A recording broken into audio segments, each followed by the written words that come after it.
I think the Africa Climate Summit left Africa in a better place. Why? Because there were issues that we could not really get heard on a global platform that the ACS really allowed us to focus on. I think the reason why the Conference of Parties is important is because it gives different countries an avenue to have multilateral discussions, but also it provides a framework for leaders collectively to know what are the commitments that we're making and where are we trying to go as a globe, and build accountability from different national governments as well.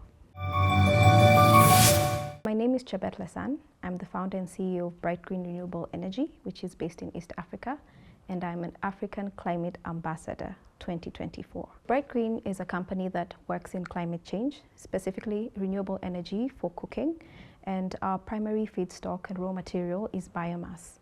And the reason why this is very close to my heart is because I grew up seeing how my mother, grandmother, and very many other women across Africa cooked, and it wasn't acceptable. This was a reflection of how Africa basically cooks over open fires using firewood and charcoal, which is very unsustainable and also unsafe for the families and the mothers and family members that do the cooking. And I saw an opportunity to, bring a difference and make change, and that's how we started. And so currently our business model is we recycle farm waste and industrial waste, and from that we make fuel bricks that then replace the firewood and the charcoal.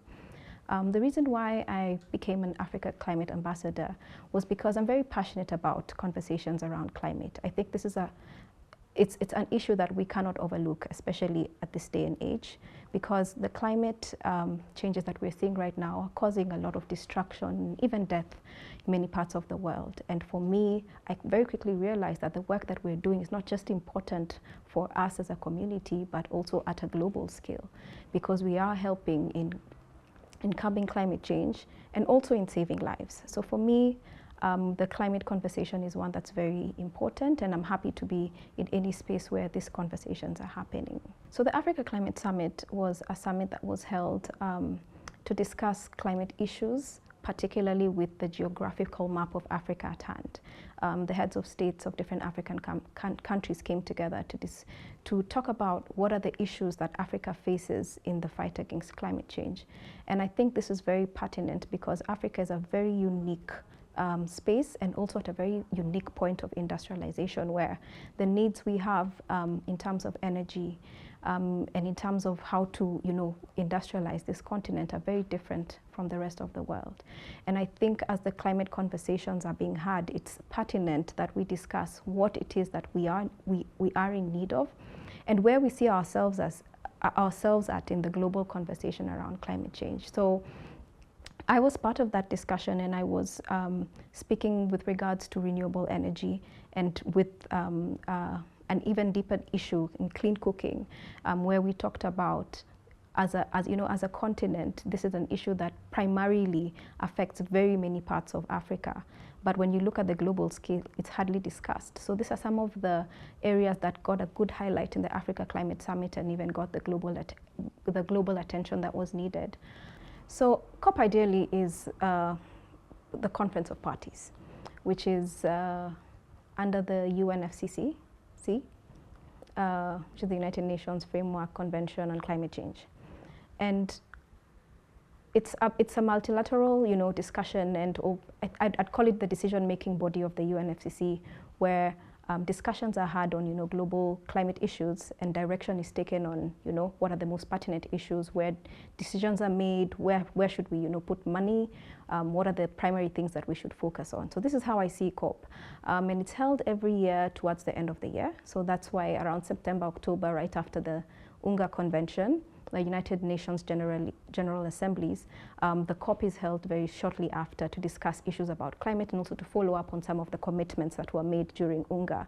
I think the reason why the Conference of Parties is important is because it gives different countries an avenue to have multilateral discussions, but also it provides, it provides a framework for leaders collectively to know what are the commitments that we're making and where are we trying to go as a globe, and build accountability from different national governments as well. I think one of the primary things for me that I thought was very important was, one, to see the heads of state come out and say climate is an important issue. We need to pay attention to it. both within our countries, our continent, but also the role that we're playing in the global energy transition. That's one. The second thing is, I think that we got to discuss issues that are a bit difficult to discuss, like carbon tax, for example. There was a call to, introduce carbon tax to the heaviest polluters around the world, which is a conversation that could not happen unless, Africa came in and said, hey, look, we're the most affected by this thing called climate change. But when you look at the global and the grand scheme of things, we're not the heaviest polluters. So can we have a discussion about this, and how do we ensure that the space that we're playing is equitable? So for me, I think the first thing, bringing the conversation, to the forefront and getting African leaders to commit, but also the carbon tax was an important one for me as well. I think the reason why the Conference of Parties is important is because it gives different countries an avenue to have multilateral discussions, but also it provides a framework for leaders collectively to know what are the commitments that we're making and where are we trying to go as a globe, and build accountability from different national governments as well. I think the Africa Climate Summit left Africa in a better place. Why? Because there were issues that we could not really get heard on a global platform that the ACS really allowed us to focus on, especially in terms of development, the just energy transition. That's a very contentious, statement and issue, and there's a lot of conversation around it. But that's one area that I thought, got quite a bit of limelight and quite a bit of discussion space.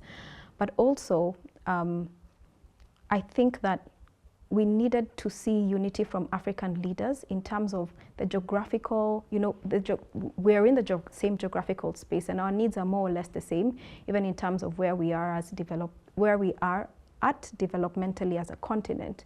And having that unified voice as we approach global discussions, I think, is very important and would allow us to have a lot more bargaining power when we approach some of the global discussions. So I think that was very important. It was a good initiative. The Africa Climate Summit was first held in Nairobi, and it was an initiative that had come up much earlier, I think in 2019 or sometime before COVID, and it was meant to happen in 2020, but unfortunately because of the issues around COVID, it didn't happen. But President Ruto later on, offered to host the Africa Climate Summit, and that's where we got to see some of the outcomes, including the Nairobi Declaration. I don't think it's a good decision. I think it's important that we do. We don't really have a choice, and this is why I'm going to back my answer up by saying climate change is costing us lives. And when you look at the worst hit places, whenever there's a climate change disaster, most of the times it's an African country. We don't have the mechanism to, put up a fight against Mother Nature. So one of the primary things I think is fundamental is that we think about, as Africa, how do we want to develop? We basically have a blank slate. And I think we have the opportunity to build in a clever way. And what's a clever way? I think a clever way is one that acknowledges the issues that we face currently, but also one that takes advantage of the technology that's available to us today. Because, different continents industrialized in previous centuries, we didn't have that opportunity. But now there's certain technology that's available to us that I think could allow us to, I wouldn't even say leapfrog, I'd say probably quantum leap, things like electric cars. We don't need to go through diesel vehicles. We don't need to use fossil fuels. I think we have the opportunity to jump and leapfrog and see that. However, on the other hand, I think it's important to note that no other industrialization has taken place on renewable energy. So is it really possible? And if it's possible, what kind of support does Africa need to transition? What kind of finance are we talking about? And who is going to finance that transition, given that it's in everyone's best interests for Africa to transition into more renewable energy? So I think it's important for us to do so, but we need the right support, and we need the right financing, and of course the right political climate to be able to do that. And good leadership. I think good leadership is fundamental to where Africa is going in terms of the just energy transition. I think there are opportunities available to us in terms of different structures that are now in place, like carbon credits, that can allow us to fund some of our projects and products outside the conventional, financial models that currently exist. And I think the reason why this is very important is because generally projects in Africa are very expensive, especially renewable energy projects. They take about 5 to 7 times the amount of, the cost compared to different parts of the world. And renewable energy is one of the most underfunded, in Africa is one of the most underfunded sectors. So this is one of the things that I think that we need to be very calculated and very intentional about how we approach. To increase clean energy spending, one, I think you need to offer value. And I'm talking about in terms of the customers, the people who are buying this energy. Does it make sense to them value-wise? I'll tell you why I say this, because energy is a very contentious issue at the moment because it's very expensive. It's a basic need, but it's very expensive. When you look at things like, gas, which is used a lot in urban areas in Kenya, and charcoal and firewood. Gas, for example, is taxed at 16% VAT. Charcoal and firewood is not.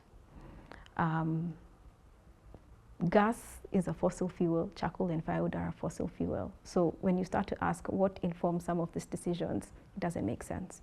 So one, I think we need to add value to the customer by making the product affordable. How we go about that, I think, is financing projects.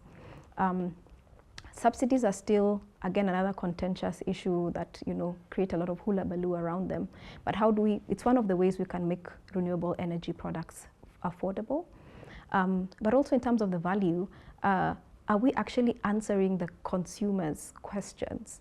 Like, if somebody wants to cook, what are the biggest issues they face today? It's probably cost, safety, health, So are we answering those questions, or are we copy-pasting solutions from different parts of the world that they don't work for our culture? Which, unfortunately, those are the projects that get funded. Copy-pasted projects from the West and from the East that don't really make sense for our culture. And I think we need to raise a new breed of investors and entrepreneurs who understand, the African continent and understand the needs that are unique to this, continent, and then build solutions and finance solutions and support those solutions. And of course, we need a lot of political assistance to be able to provide that that kind of environment for entrepreneurs and for investors to make this space succeed. So I think what I'm trying to say is we are going to need a very unique set of requirements to make renewable energy products make sense for the people who need it the most. So definitely, I think there needs to be a timeline attached to anything. When you look at the net zero goal by 2050, 2050 is a timeline, and it gets people actioning when we recognize how little time we have, but also we're very much aware of what's going on in terms of the climate degradation that we can see around us. So I think it's for every goal that is set, I think it's absolutely fundamental that there be a timeline. But outside the timeline, I think the language also needs to be very clear and very definite. Some of the things we saw was in the last COP was things like phase out or phase down, phase down the use of fossil fuels. What does that mean? What is phase down? I mean, do I phase down by 10%, 15%? And I think we even need to go further and actually introduce some kind of fees for people who are not able to meet some of this, especially when we're talking about heavy pollutants, some of the countries that are not able to meet or are not even trying to. And the fees actually need to be fees that are punitive, because if a company makes more profit than the fee that they're required to pay, then it just becomes, it becomes a business model where we just need to make more than this. Yeah. So I think that it's important to attach timelines to goals, and then it's also important to be very clear in the language. And the best way to do that is to use numbers. I generally think that COP and ACS and very many other meetings have very short timelines for us to really dig down to the point where we can have action points and very specific implementation strategies. One of the challenges I find, like when I go to ACS, is the ideas are there, the intention is there, but that's not where the magic happens. The magic happens when the work is done. So for me, I think I want to see very clear timelines on what we are trying to achieve. I want to see very clear action points, who's doing what, by when. That way we're able to hold each other accountable, because at the end of the day, accountability is what's going to get us moving forward. I think for me, one of the things that really keeps me going is a little poem that I had from the late Wangari Maathai, who was the first woman to receive a Nobel Peace Prize.